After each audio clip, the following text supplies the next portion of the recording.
অতিথির স্মৃতি। শরৎচন্দ্র চট্টোপাধ্যায়। চিকিৎসকের আদেশে দেওঘরে এসেছিলাম বায়ু পরিবর্তনের জন্যে। প্রাচীর ঘেরা বাগানের মধ্যে একটা বড় বাড়িতে থাকি। রাত্রি ৩টে থেকে কাছে কোথাও একজন গলাভাঙা একঘেয়ে সুরে ভজন শুরু করে। ঘুম ভেঙে যায়, দোর খুলে বারান্দায় এসে বসি। ধীরে ধীরে রাত্রি শেষ হয়ে আসে, পাখিদের আনাগোনা শুরু হয়। দেখতাম ওদের মধ্যে সবচেয়ে ভরে ওঠে দোয়েল। অন্ধকার শেষ না হতেই তাদের গান আরম্ভ হয়। তারপরে একটি দুটি করে আসতে থাকে বুলবুলি, শ্যামা, শালিক, টুনটুনি। পাশের বাড়ির আমগাছে, এ বাড়ির বকুল কুঞ্জে, পথের ধারের অশ্বত্থ গাছের মাথায় সকলকে চোখে দেখতে পেতাম না, কিন্তু প্রতিদিন ডাক শোনার অভ্যাসে মনে হতো যেন ওদের প্রত্যেককেই চিনি। হলদে রঙের একজোড়া বেনে বউ পাখি একটু দেরি করে আসত। প্রাচীরের ধারের ইউক্যালিপটাস গাছের সবচেয়ে উঁচু ডালটায় বসে তারা প্রত্যহ হাজিরা হেঁকে যেত। হঠাৎ কি জানি কেন দিন দুই এলো না দেখে ব্যস্ত হয়ে উঠলাম, কেউ ধরলে না তো? এদেশে ব্যাধের অভাব নেই, পাখি চালান দেওয়াই তাদের ব্যবসা। কিন্তু ৩ দিনের দিন আবার দুটিকে ফিরে আসতে দেখে মনে হলো যেন সত্যিকার একটা ভাবনা ঘুচে গেল। এমনি করে সকাল কাটে। বিকালে গেটের বাইরে পথের ধারে এসে বসি। নিজের সামর্থ্য নেই বেড়াবার, যাদের আছে তাদের প্রতি চেয়ে চেয়ে দেখি। দেখতাম মধ্যবিত্ত গৃহস্থের ঘরে পীড়িতদের মধ্যে মেয়েদের সংখ্যাই ঢের বেশি। বেরি বেরি রোগী। প্রথমেই যেত পা ফুলো ফুলো অল্প বয়সী একদল মেয়ে। বুঝতাম এরা বেরি বেরির আসামি। ফোলা পায়ে লজ্জা ঢাকতে বেচারাদের কত না যত্ন। মোজা পরার দিন নয়, গরম পড়েছে, তবু দেখি কারো পায়ে আঁট করে মোজা পরা। কেউ বা দেখলাম মাটি পর্যন্ত লুটিয়ে কাপড় পরেছে, সেটা পথ চলার বিঘ্ন। তবু কৌতূহলী লোকচক্ষু থেকে তারা বিকৃতিটা আড়াল রাখতে চায়। আর সবচেয়ে দুঃখ হতো আমার একটি দরিদ্র ঘরের মেয়েকে দেখে। সে একলা যেত, সঙ্গে আত্মীয় স্বজন নেই, শুধু ৩টি ছোট ছোট ছেলে মেয়ে। বয়স বোধ করি ২৪-২৫, কিন্তু দেহ যেমন শীর্ণ, মুখ তেমনি পাণ্ডুর, কোথাও যেন এতটুকু রক্ত নেই। শক্তি নেই নিজের দেহটাকে টানবার, তবু সবচেয়ে ছোট ছেলেটি তার কোলে। সে তো আর হাঁটতে পারে না, অথচ ফিরে আসবারও ঠাঁই নেই। কি ক্লান্তই না মেয়েটির চোখের চাহনি। সেদিন সন্ধ্যার তখনও দেরি আছে, দেখি জনকয়েক বৃদ্ধ ব্যক্তি ক্ষুধাহরণের কর্তব্যটা সমাধা করে যথাশক্তি দ্রুতপদেই বাসায় ফিরছেন। সম্ভবত এরা বাতব্যাধিগ্রস্ত, সন্ধ্যার পূর্বেই এদের ঘরে প্রবেশ করা প্রয়োজন। তাদের চলন দেখে ভরসা হলো, ভাবলাম যাই, আমিও একটু ঘুরে আসি গে। সেদিন পথে পথে অনেক বেড়ালাম। অন্ধকার হয়ে এলো, ভেবেছিলাম আমি একাকী। হঠাৎ পেছনে চেয়ে দেখি একটি কুকুর আমার পেছনে চলেছে। বললাম, কি রে, যাবি আমার সঙ্গে? অন্ধকার পথটায় বাড়ি পর্যন্ত পৌঁছে দিতে পারবি? সে দূরে দাঁড়িয়ে ল্যাজ নাড়তে লাগলো। বুঝলাম সে রাজি আছে। বললাম, তবে আয় আমার সঙ্গে। পথের ধারের একটা আলোতে দেখতে পেলাম কুকুরটার বয়স হয়েছে, কিন্তু যৌবনে একদিন শক্তি সামর্থ্য ছিল। তাকে অনেক কিছু প্রশ্ন করতে করতে বাড়ির সম্মুখে এসে পৌঁছলাম। গেট খুলে দিয়ে ডাকলাম, ভেতরে আয়, আজ তুই আমার অতিথি।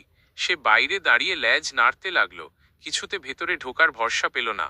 আলো নিয়ে চাকর এসে উপস্থিত হলো, গেট বন্ধ করে দিতে চাইল। বললাম, না, খোলাই থাক, যদি আসে ওকে খেতে দিস। ঘণ্টাখানেক পরে খোঁজ নিয়ে জানলাম সে আসেনি, কোথায় চলে গেছে। পরদিন সকালে বাইরে এসেই দেখি গেটের বাইরে দাঁড়িয়ে আমার সেই কালকের অতিথি।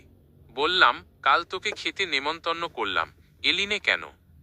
জবাবে সে মুখপানে চেয়ে তেমনি ল্যাজ নাড়তে লাগলো। বললাম, আজ তুই খেয়ে যাবি, না খেয়ে যাসনে, বুঝলি? প্রত্যুত্তরে সে শুধু ঘন ঘন ল্যাজ নাড়ল। অর্থ বোধ হয় এই যে, সত্যি বলছো তো? রাত্রে চাকর এসে জানাল সেই কুকুরটা এসে আজ বাইরের বারান্দার নিচে উঠানে বসে আছে। বামুন ঠাকুরকে ডেকে বলে দিলাম, ও আমার অতিথি, ওকে পেট ভরে খেতে দিও। পরের দিন খবর পেলাম অতিথি যায়নি। আতিথ্যের মর্যাদা লঙ্ঘন করে সে আরামে নিশ্চিন্ত হয়ে বসে আছে। বললাম, তা হোক, ওকে তোমরা খেতে দিও। আমি জানতাম প্রত্যহ খাবার তো অনেক ফেলা যায়, এতে কারো আপত্তি হবে না। কিন্তু আপত্তি ছিল, এবং অত্যন্ত গুরুতর আপত্তি। আমাদের বাড়তি খাবারের যে প্রবল অংশীদার ছিল এ বাগানের মালিনী, এ আমি জানতাম না। তার বয়স কম, দেখতে ভালো এবং খাওয়া সম্বন্ধে নির্বিকার চিত্ত। চাকরদের দরদ তার পরেই বেশি। অতএব আমার অতিথি করে উপবাস। বিকালে পথের ধারে গিয়ে বসি, দেখি অতিথি আগে থেকেই বসে আছে ধুলোয়। বেড়াতে বার হলে সে হয় পথের সঙ্গী। জিজ্ঞাসা করি, হ্যাঁ অতিথি, আজ মাংস রান্নাটা কেমন হয়েছিল রে? হাড়গুলো চিবোতে লাগলো কেমন? সে জবাব দেয় ল্যাজ নেড়ে, মনে করি মাংসটা তা হলে ওর ভালোই লেগেছে। জানিনে যে মালির বউ তারে মেরে ধরে বার করে দিয়েছে, বাগানের মধ্যে ঢুকতে দেয় না, তাই ও সম্মুখের পথের ধারে বসে কাটায়। আমার চাকরদেরও তাতে সায় ছিল। হঠাৎ শরীরটা খারাপ হলো, দিন দুই নিচে নামতে পারলাম না।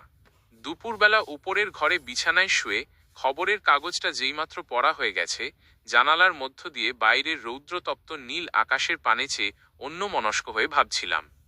সহসা খোলা দৌড় দিয়ে সিঁড়ির উপর ছায়া পড়ল কুকুরের। মুখ বাড়িয়ে দেখি অতিথি দাঁড়িয়ে ল্যাজ নাড়ছে। দুপুরবেলা চাকরেরা সব ঘুমিয়েছে, ঘর তাদের বন্ধ, এই সুযোগে লুকিয়ে সে একেবারে আমার ঘরের সামনে এসে হাজির। ভাবলাম, দুদিন দেখতে পায়নি, তাই বুঝি আমাকে ও দেখতে এসেছে। ডাকলাম, আয় অতিথি, ঘরে আয়। সে এলো না, সেখানে দাঁড়িয়েই ল্যাজ নাড়তে লাগলো। জিজ্ঞাসা করলাম, খাওয়া হয়েছে তোরে? কি খেলি আজ? হঠাৎ মনে হলো ওর চোখ দুটো যেন ভিজে ভিজে, যেন গোপনে আমার কাছে কি একটা নালিশ ও জানাতে চায়। চাকরদের হাঁক দিলাম, ওদের দৌড় খোলার শব্দেই অতিথি ছুটে পালাল।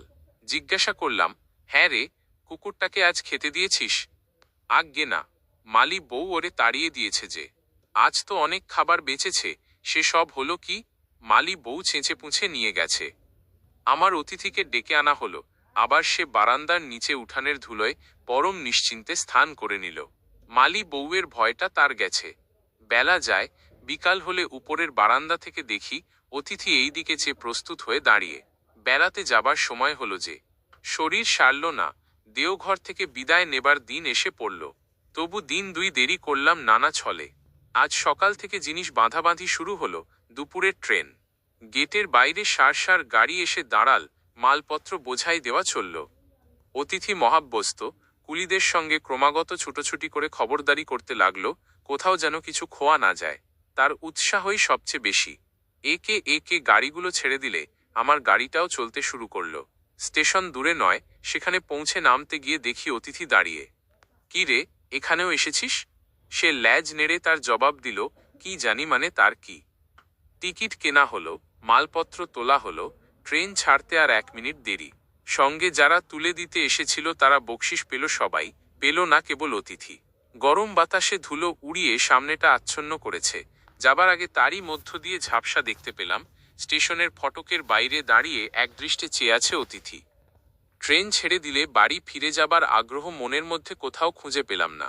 কেবলই মনে হতে লাগলো, অতিথি আজ ফিরে গিয়ে দেখবে বাড়ির লোহার গেট বন্ধ, ঢুকবার জো নেই।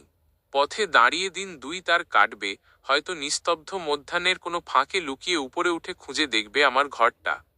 হয়তো ওর চেয়ে তুচ্ছ জীব শহরে আর নেই, তবু দেওঘরে বাসের কটা দিনের স্মৃতি ওকে মনে করেই লিখে রেখে গেলাম।